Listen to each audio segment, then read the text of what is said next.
Bismillahirrahmanirrahim. Assalamualaikum warahmatullahi wabarakatuh. Bismillahirrahmanirrahim. Wa min nasrillah la hawla wa la quwwata illa billah. Rabbi shrah li sadri wa yassir li amri wa hlul 'uqdatam min lisani yafqahu qawli. Asyhadu an la ilaha illallah wa asyhadu anna Muhammadan 'abduhu wa rasuluhu. Allahumma shalli wa sallim ala sayyidina Muhammadin wa ala alihi wa sahbihi ajma'in. Rabbi shrah li sadri wa yassir li amri wa hlul 'uqdatam min lisani yafqahu qawli. Qala Allah ta'ala fi kitabil karim wa huwa asdaqul qailin. A'udzu billahi samil 'alim minasyaitonir rajim. Bismillahirrahmanirrahim. Ya ayyuhalladzina amanu taqullaha haqqa tuqatih wa la tamutunna illa wa antum muslimun. Shadaqallahul 'azim wa shadaqa rasulul karim wa nahnu 'ala dzalika minasyahidin. Alhamdulillahirabbil alamin. Bapak Ibu hadirin jemaah salat subuh dan juga dilanjutkan kajian ba'da subuh yang dimuliakan Allah Subhanahu wa taala.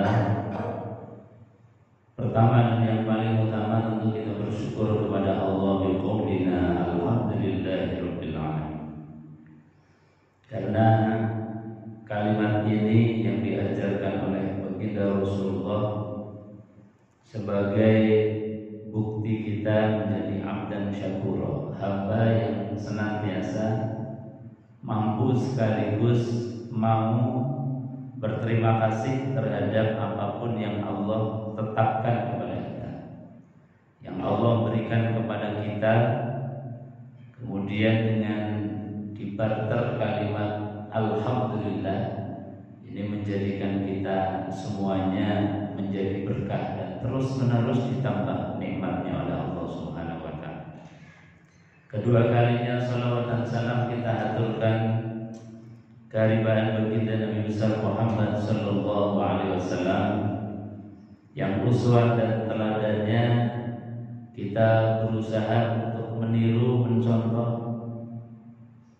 semampu kita dan sekuat kita, karena tidak ada apapun yang dilakukan oleh Rasulullah kemudian kita meniru kecuali itu bagian dari ibadah kepada Allah Subhanahu wa ta'ala. Maka semakin kita kenal dengan Rasulullah dan kita bisa meniru, insya Allah kita digolongkan sebagai umat Rasulullah Sallallahu Alaihi Wasallam yang akan dijanjikan surganya Allah. Amin Allahumma amin. Bapak Ibu hadirin jemaah yang dimuliakan Allah Subhanahu wa ta'ala, bahwa Rasulullah Sallallahu Alaihi Wasallam memberikan warisan kepada kita, yaitu Al-Quran dan Sunnah beliau baginda Rasulullah Sallallahu Alaihi Wasallam. Maka bagian ini kita hadir duduk di sini, ini lagi ngeludang warisannya Rasulullah, mengambil jatah warisan dari Rasulullah Sallallahu Alaihi Wasallam. Dengan mendapatkan warisan ini, insya Allah kata Rasulullah, lan tadillu abada, kita tidak akan pernah tersesat sama sekali, abadan, selama-lamanya. Ini satu janji Rasulullah. Maka semakin banyak kita mendapatkan warisan dari Rasulullah, insya Allah lempang dan lurus jalan kita. Apalagi di akhir zaman seperti zaman kita sekarang ini. Ini kalau kita tidak mewarisi Rasulullah, tidak mewarisi Al-Quran dan hadis, ini rasanya sudah tidak karu-karuan. Makanya sebagaimana yang digambarkan di dalam Al-Quranul Karim, ini kita di zaman mimbaini farsin wadamin. Kita ini seolah-olah atau seperti di antara antara farsin yaitu kotoran, wadamin dan juga darah. Tetapi di dalam perut sapi atau perut kambing atau perut onta yang di situ ada farsin yaitu kotoran, wadamin dan juga darah, ada sesuatu yang spesial, yaitu apa? Labanan kholisan lisyaribin. Di situ ada susu yang murni, yang kholisan lisyaribin, yang kalau meminumnya menjadi segar dan sehat. Nah, itulah kita diharapkan oleh Quran di akhir zaman ini tetap menjadi labanan kholisan, menjadi susu yang murni, meskipun letaknya itu bimbaini farsin wadami, antara kotoran dan darah. Artinya apa? Kita berada di dunia yang penuh dengan kotoran, penuh dengan penyakit, tetapi tidak terkontaminasi dengan itu, tetap menjadi labanan kholisan sahibul lisyaribin. Kita berada di tengah-tengah orang zalim, tidak katutan zalim. Kita berada di tengah-tengah orang bermaksiat, tidak ikut-ikutan maksiat. Kita berada di dunia yang penuh dengan hiruk-pikuk ini tetap dalam keadaan kholisan, dalam keadaan murni seperti labanan kholisan. Nah, ini yang diharapkan dari Al-Quran terhadap kita. Maka kita tidak akan bisa menjadi susu murni kecuali kita tadi berpegang kepada warisan baginda Rasulullah Sallallahu Alaihi Wasallam. Bapak Ibu hadirin jemaah yang dimuliakan Allah. Lalu bagaimana kita menjadikan sebagai labanan kholisan? Kita diberikan oleh Allah Subhanahu wa taala terapi ibadah yang namanya sholat. Seperti pertemuan yang kemarin, bahwa orientasi hidup kita itu dilatih terus-menerus. Tujuan utama kita adalah harusnya sholat. Jadi sholat ini sebagai tujuan utama kita. Sejak pagi kita keluar mencari rezeki, mencari manusia, maka rezeki kita harus bisa menopang terjaga sholat kita. Kita mencari ilmu ke sana kemari, ilmu itu harus bisa menjadikan sholat kita lebih baik. Ini namanya tujuan utama orientasi hidup kita ini adalah as-sholat. Maka bagaimana menjadikan sholat kita ini terapi yang baik, menjadikan sholat sebagai inna sholata tanha 'anil fahsya'i wal munkar. Maka terus-menerus kita belajar bagaimana cara sholat baginda Rasulullah Sallallahu Alaihi Wasallam, yang beliau mengatakan bahwasanya shollu kama ra'aitumuni usolli. Bapak Ibu hadirin jemaah yang dimuliakan Allah Subhanahu wa taala. Dalam pengajaran pagi ini saya ingin menyampaikan bahwa sifat khusyuk di dalam sholat. Nah, sholat ini dibutuhkan dengan kekhusyuan kita, kekhuduan, kehadiran kita di hadapan Allah Subhanahu wa taala. Ini perlu dilatih. Jadi khusyuk ini ada khusyuk zahir, ada khusyuk batin.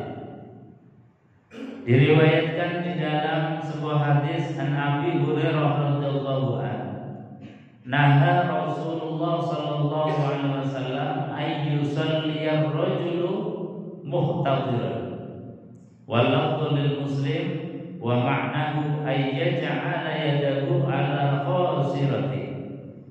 Ini Nabi sallallahu alaihi wasallam melarang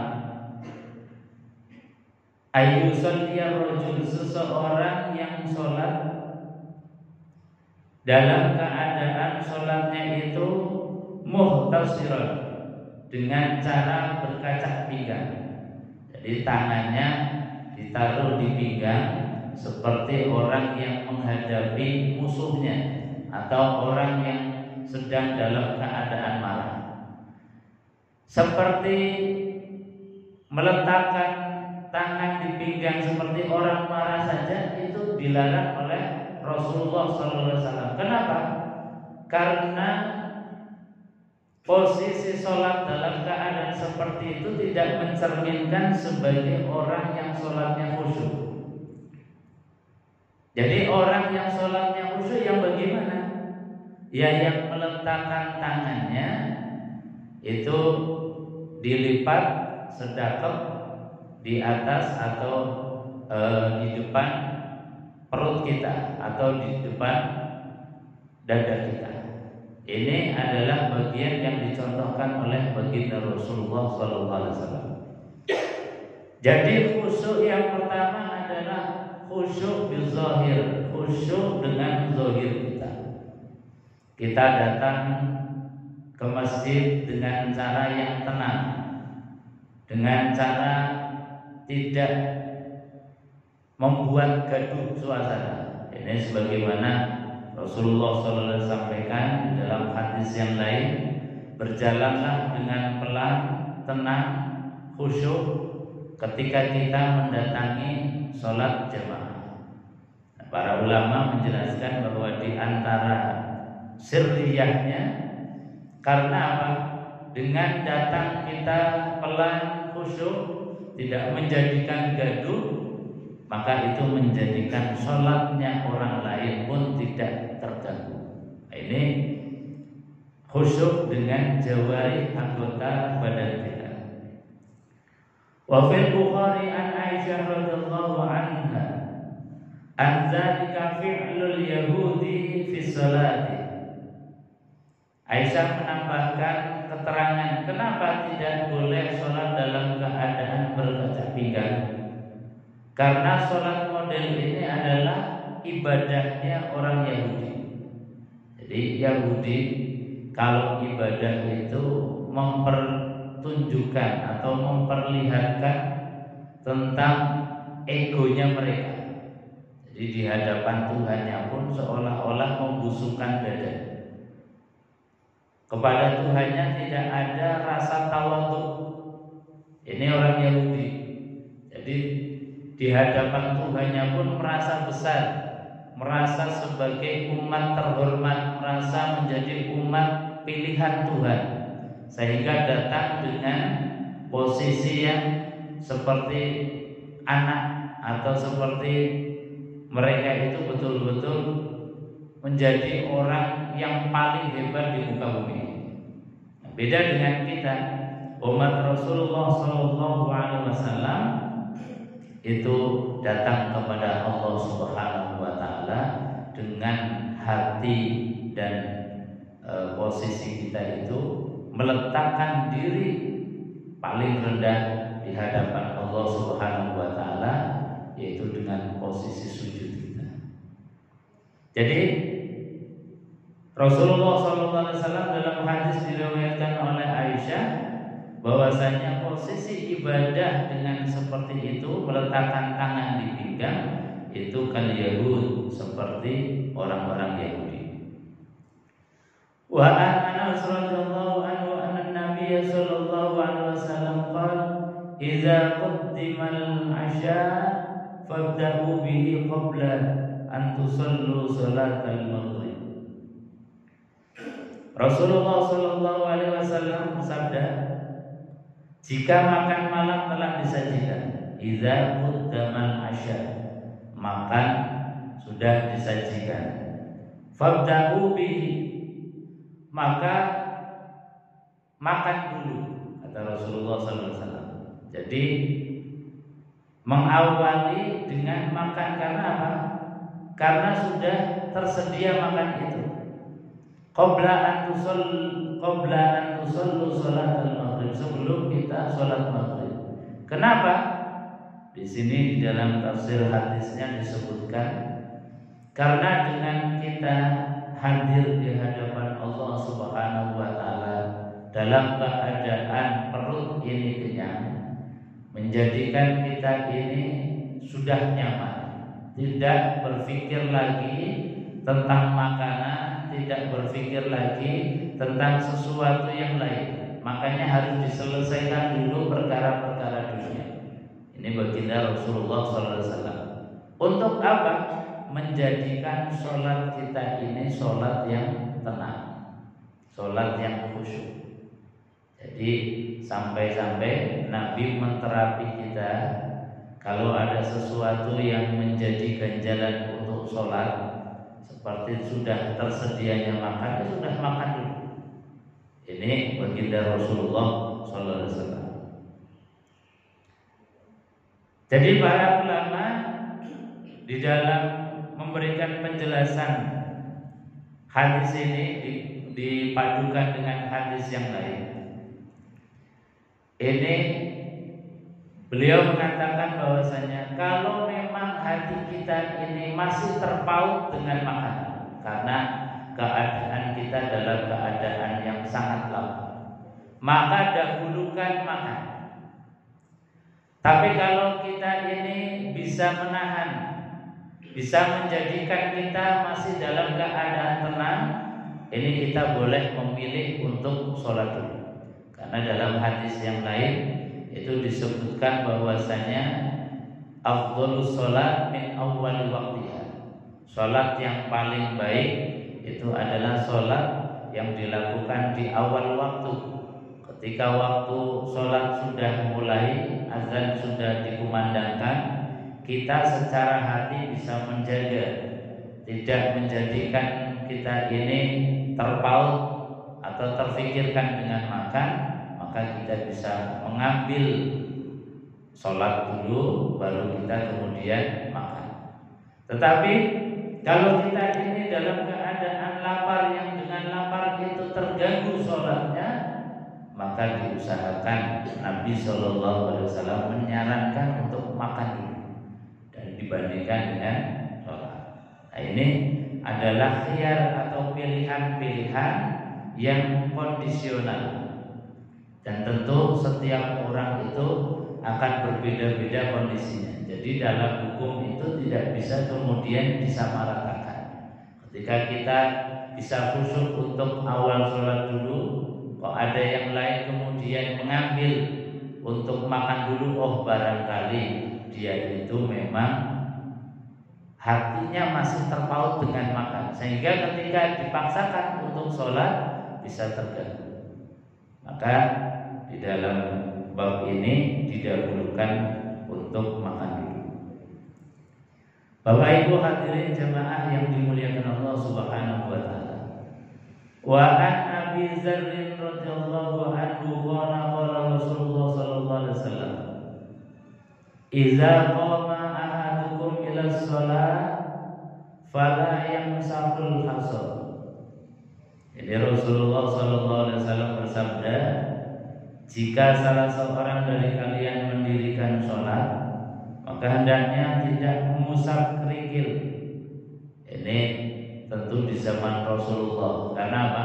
Sholatnya beliau itu belum ada karpet, belum ada keramik, jadi masih langsung sujud ke tanah. Langsung sujud, di situ masih ada pasir-pasir, masih ada kerikil-kerikil. Maka kata Rasulullah SAW, ketika kalian mendirikan sholat, maka hendaknya tidak mengusap kerikil. Kenapa? Fa inna rahmata tuwajibu, fa inna rahmata tuwajibu. Karena kata Rasulullah SAW bahwa rahmat itu terdapat pada sesuatu yang menempel. Artinya apa? Bahwa sesuatu yang menempel di dahi kita ketika sujud itu jangan menjadikan sesuatu yang memalingkan kita terhadap Allah Subhanahu wa taala. Jangan menjadi sesuatu yang mengganggu kita. Sampai sibuk ada pasir, ada kerikil di dahi kita, dibersihkan. Ketika sujud dibersihkan lagi. Ini kan mengganggu.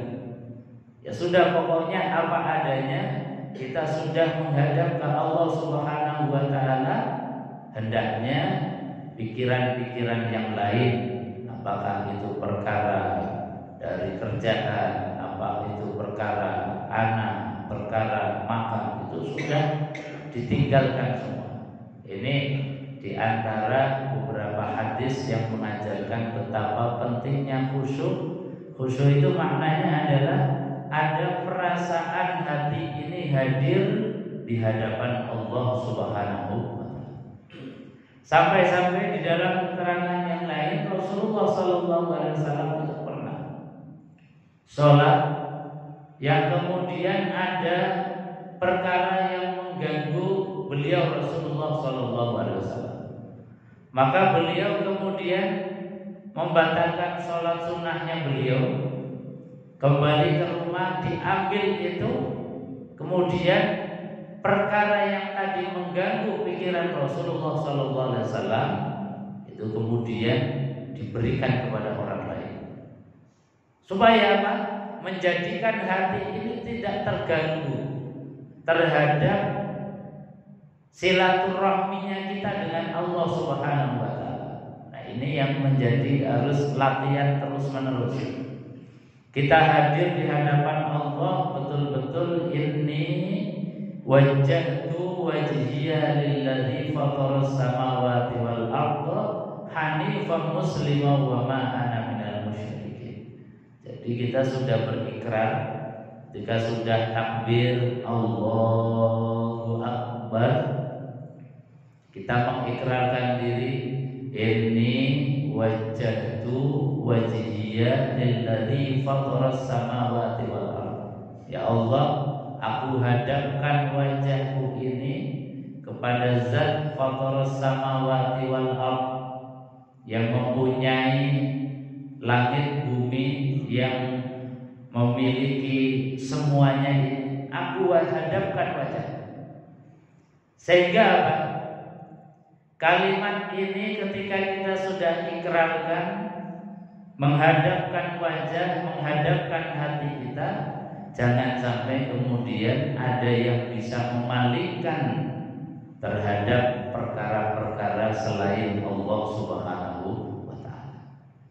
Nah, ini yang menjadi latihan kita terus-menerus. Sebab kalau tidak dilatih, ini rasanya mungkin zahir kita sudah khusyuk, tenang, tidak ada gangguan, kita sudah menghadap ke arah kiblat, tetapi hati kita masih kemana-mana. Belum wajjahtu wajhiya lilladzi fataras samawati wal ardh. Makanya Rasulullah SAW menerapinya dengan cara badan tenang dulu dalam posisi yang bisa khusyuk, yaitu apa? Tangan sedekap diatur oleh Rasulullah SAW.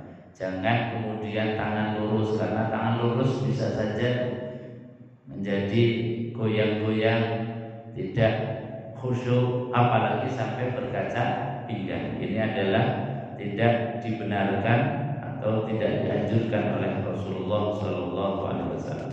Bahkan keadaan misalnya banyak debu atau kerikil berada di dahi kita pun, itu seyogyanya tidak usah disibukkan dengan membersihkannya.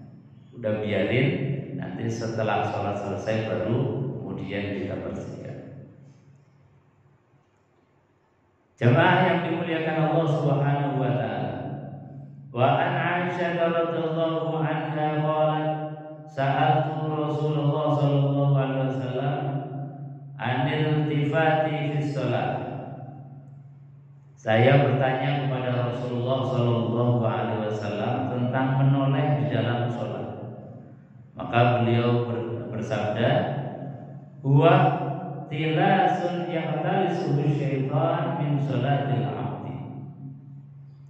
Kata Rasulullah sallallahu alaihi wasallam, perbuatan toleh di dalam sholat itu adalah pencurian yang dilakukan oleh syaitan.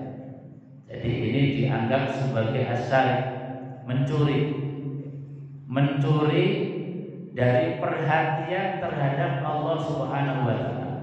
Disibukkan dengan adanya tolak-toleh, disibukkan dengan adanya kerikil yang ada di jidat kita, disibukkan dengan misalnya pikiran yang ada di rumah, yang ada di kantor. Ini disibukkan dicuri terus perhatian kita dari Allah Subhanahu wa taala.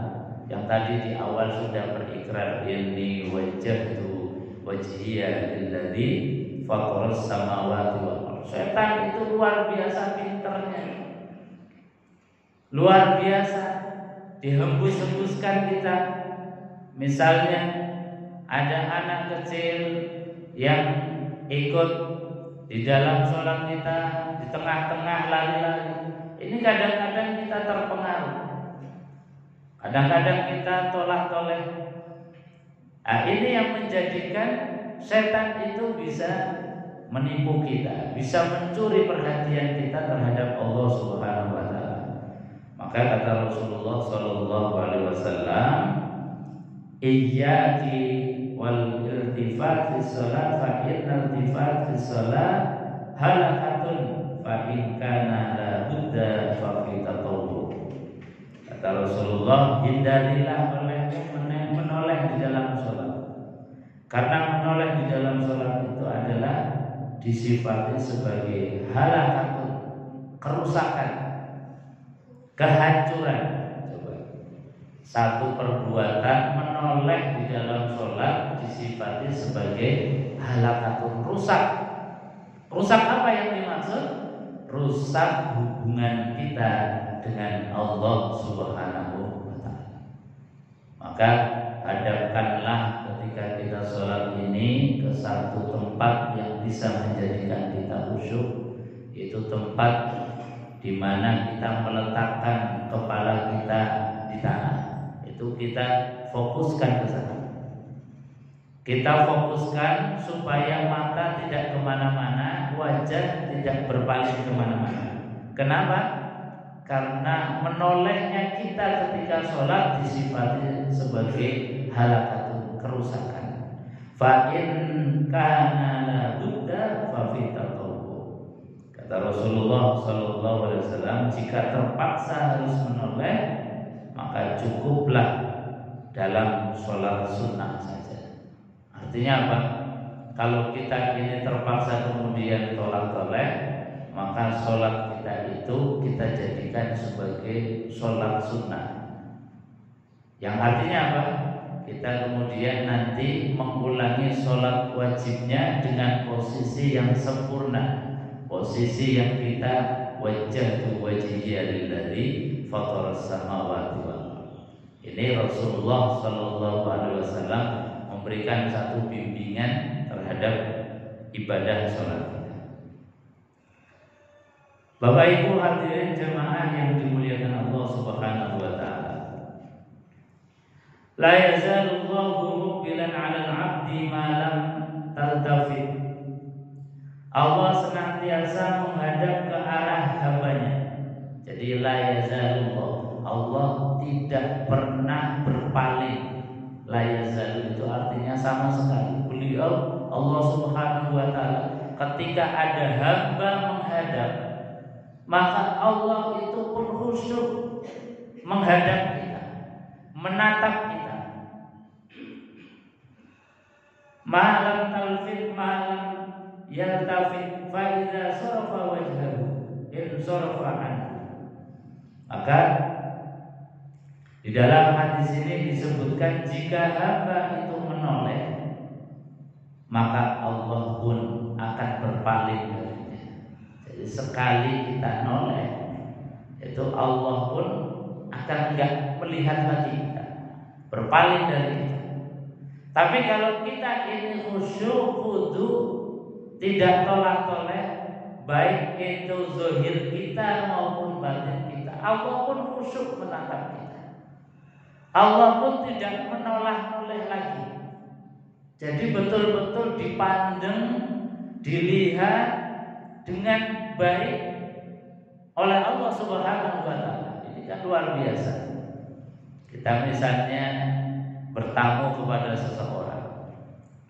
Ketika kita bertamu, kemudian tuan rumah itu tidak menatap kita.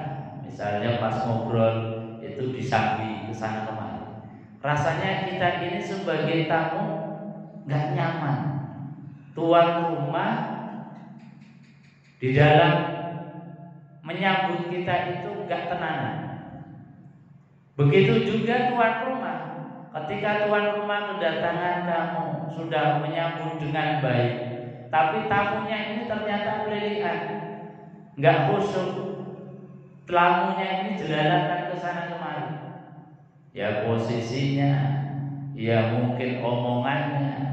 Ya, jadi tuan rumah ini menjadikan tamu ini kemudian akhirnya tidak khusyuk di dalam menjamu, tidak jinak di dalam menjamu kita sebagai tamu.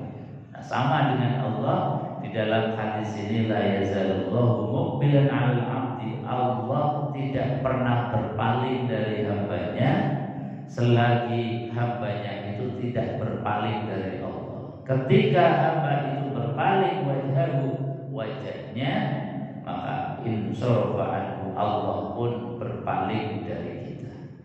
Nah, ini adalah latihannya kita. Jadi sekali lagi, khusyuk itu bagian dari sesuatu yang harus ada di dalam ibadah. Wa an Anas radhiyallahu anhu qala Rasulullah sallallahu alaihi wasallam, "Idza kana ahadukum fi shalah."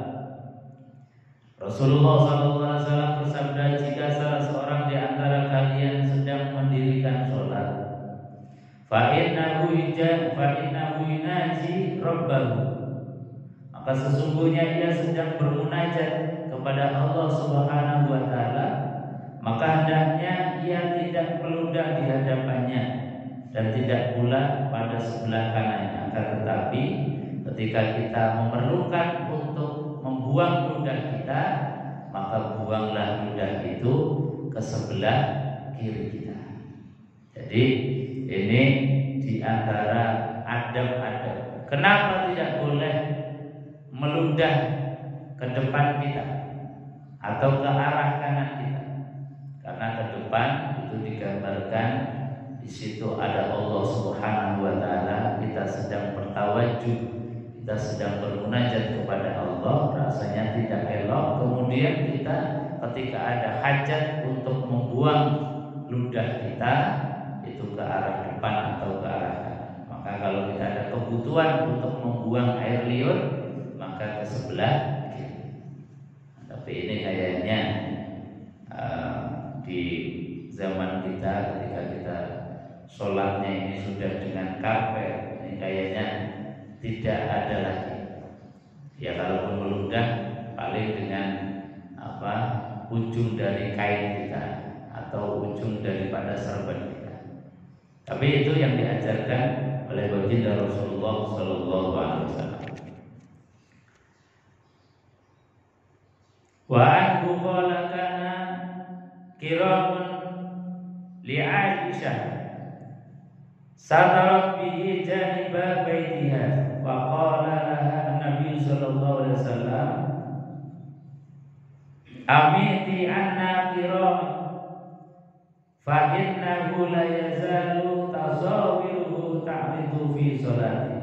Rasulullah sallallahu alaihi wasallam ini ketika Aisyah mempunyai kain yang warna-warni, ia gunakan untuk menutupi salah satu sisi rumah beliau. Maka Nabi Shallallahu Alaihi Wasallam bersabda, hilangkanlah kain ini dari hadapan kami. Jadi sesuatu yang mengganggu. Kain di rumahnya Rasulullah yang warna-warni. Biasanya kan kalau sesuatu yang warnanya itu ramai, itu mengganggu pikiran. Sama, misalnya kita lagi sholat, di depan kita ada orang yang pakaiannya itu bergambar. Apakah gambar partai sekarang lagi musimnya atau gambar apapun yang mencuri perhatian kita, itu menjadi makruh hukumnya kemudian dipakai seseorang untuk melakukan ibadah atau pakaian apapun. Seperti tadi, warna-warna yang mencolok, yang tidak umum. Misalnya ketika kita ini ibadah haji atau umroh, itu biasanya orang-orang yang dari Afrika, itu kan pakaiannya mencolok. Kadang-kadang kita karena nggak terbiasa, itu pun menjadi terfikirkan di dalam pikiran kita. Jadi maknanya ketika kita sholat ya sudah sesuatu yang umum saja. Jangan terlalu membuat perhatian orang lain. Karena apa? Itu bisa mengganggu. Syukur-syukur ya kita sholat dengan pakaian yang polos, dengan pakaian yang biasa, tidak menjadikan perhatian orang lain. Kenapa? Karena pernah Aisyah itu kain seperti kordenya dengan kain yang warna-warni. Kata Rasulullah SAW, ini disuruh untuk melepas, untuk mengganti kain yang bisa mengganggu sholatnya Rasulullah SAW. Ini Rasul dengan mengatakan sesungguhnya gambar-gambarnya terlihat saat mengerjakan sholat, jadi bisa mengganggu kekhusyuan sholat. Ini apapun di dalam sholat kita hendaknya clear, bersih, pikiran kita itu sudah tenang, khusyuk, berjumpa, bersilaturahim dengan Allah Subhanahu wa taala. Fattafaqa ala hadithiha fi qissati Abi Jahmin wa fihi fa innaha al-hadni an sholati. Ini Bukhari Muslim secara bersama-sama meriwayatkan hadis dalam masalah anhijaniyah, yaitu kain tebal yang tidak bergambar milik Abu Jahal. Yang disebutkan di dalam hadis tersebut adalah sesungguhnya kain tersebut melalaikanku dari sholat. Jadi sekali lagi ilatul hukmi atau sebab menjadikan hukum terlarangnya itu adalah sesuatu yang bisa merusak daripada kekhusyuan sholat. Jadi bentuknya bisa apapun. Sesuatu yang bisa menjadikan terganggunya sholat harusnya disingkirkan. Apakah itu gambar-gambar, apakah itu pekerjaan, apakah itu makanan, itu dibereskan dulu ketika kita mau berjumpa silaturahim dengan Allah Subhanahu wa taala. Bapak Ibu hadirin jemaah yang dimuliakan Allah, saya kira itu untuk kajian pada pagi hari ini. Sebelum ditutup, mungkin ada yang mau menambahkan atau ditanyakan, mohon silakan.